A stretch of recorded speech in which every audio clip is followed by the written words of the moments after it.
Hello guys, it's me back from the boat repair build. We are taking our engine out of our boat by a 12-ton crane, as you see over there. We're going to take the waist of the engine to try and lift it up a little bit, maybe a few inches, and then spin it around sideways to come out this gap here. But it's a very heavy engine. It's about, I think all up it's about probably 1.1 tons or something. Okay, so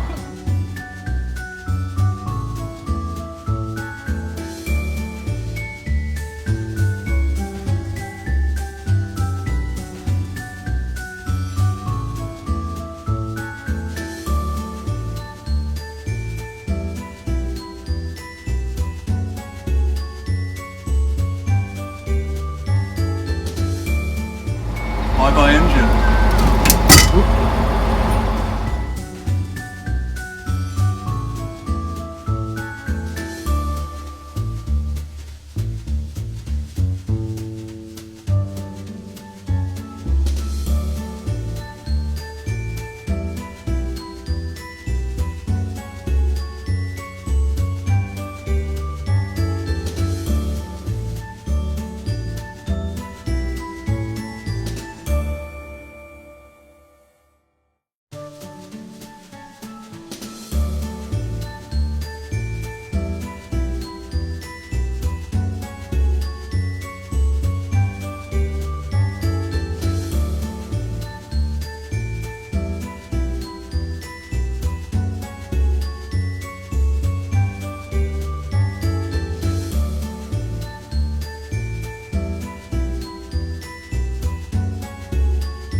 See from the line in the water how far out of the river the boat's come, because the engine weight is now out of Misterton, so she's sitting higher in the Waveney.